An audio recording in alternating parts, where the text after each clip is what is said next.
Hey Virgo, this weekend I'm seeing that someone is wanting to apologize to you, or you're wanting to offer an apology to someone.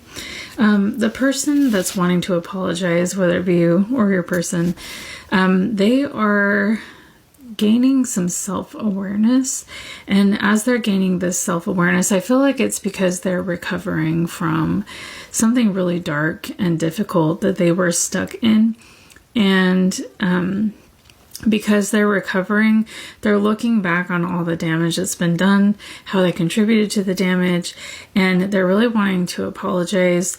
And it's like, I think a tragedy of sorts happened here, and this person may not have understood as it was happening how deep and how profound that tragedy would end up being, and all the ripple effects of this whatever happened. Okay, they didn't realize, or they didn't, I don't know, they're wanting to apologize because they're recognizing their error.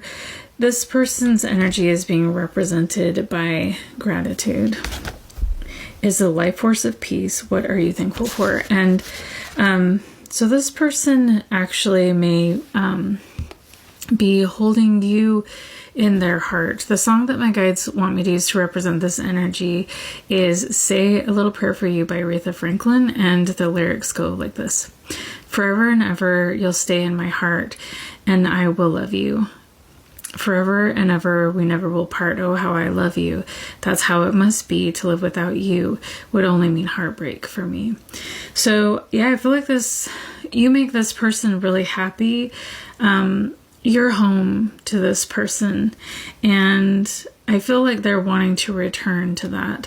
They're wanting to resolve the issues that you have between the two of you. But now, moving into your energy, viewer,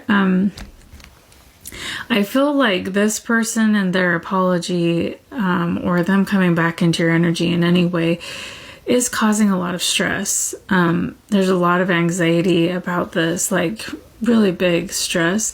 I feel like you may just want this person to let it go, let the whole relationship go, because the damage that's been done has been so profound. It caused a tragedy in their life, right? But that means it also caused a tragedy in yours. And I just see your energy kind of wanting to move away from the whole situation. The lyrics that my guides want me to share to represent your energy come from Let It Go by James Bay. And they go like this. Now we're sleeping on the edge, holding something we don't need. All this delusion in our heads is going to bring us to our knees. So yeah, I feel like just the thought of returning to this feels delusional to you, because you just don't trust it and you don't feel safe here. And I feel like that's with good reason. Also, you may be getting messages about how this person isn't who they present themselves to be. My guides wanted me to share this video that I created in this message regarding my son actually getting downloads about my ex-husband. So I'll play that here, and then we'll continue in the reading. I'm curious to know if any of you have experienced something like this with your children.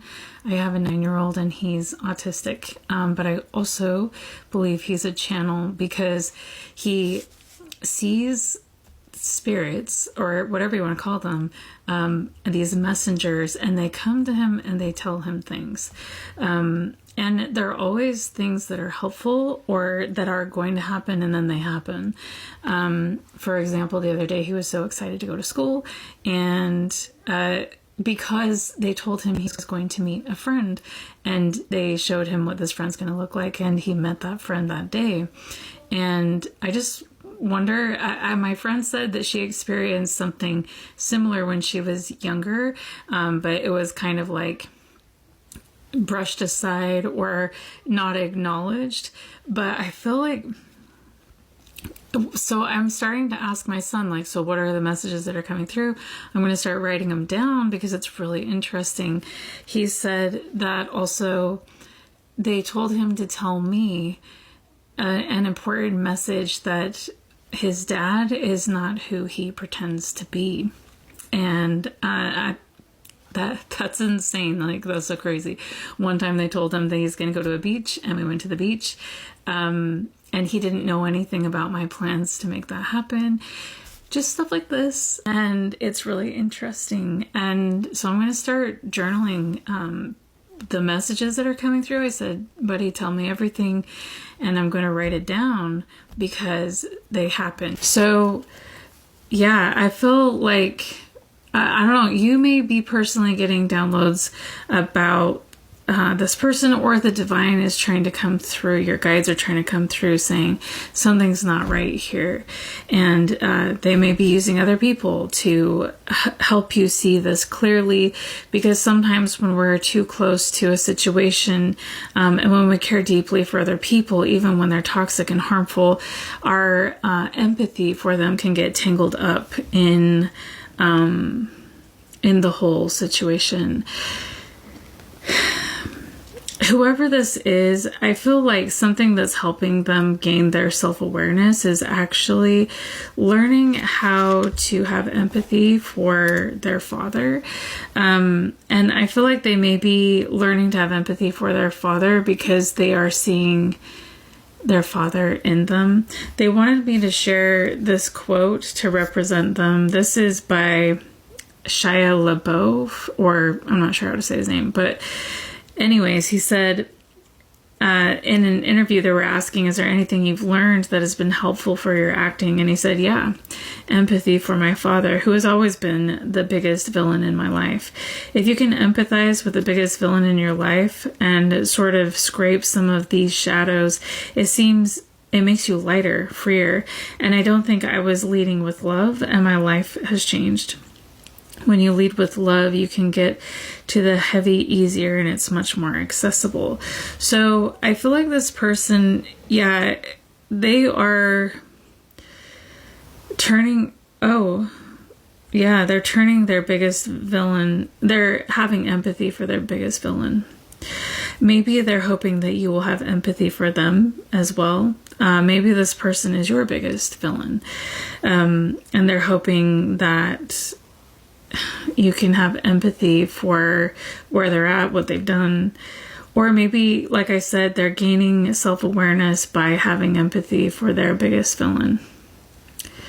But you are feeling a lot of stress because this person is coming back around. And that just kind of shows how much trauma they created.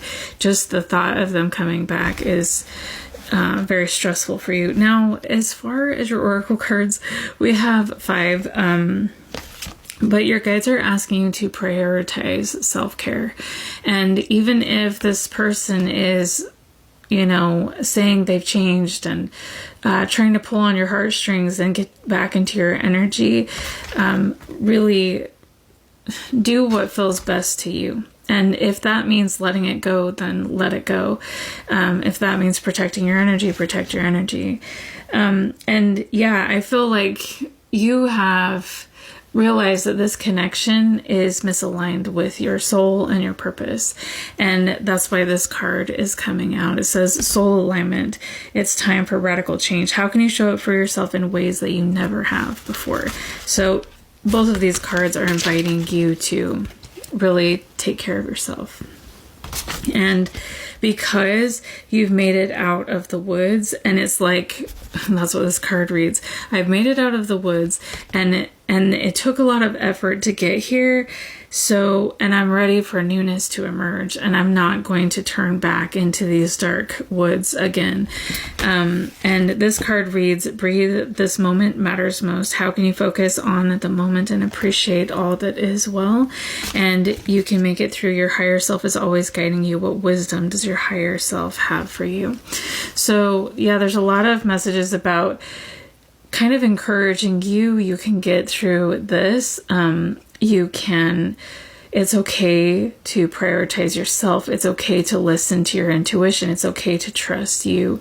Maybe in this connection or in life in general, you have been trained, programmed, and taught to disregard your own needs and put other people before yourself. But I feel like this time it's critical that you listen to yourself and that you let your soul align to what is aligned for it.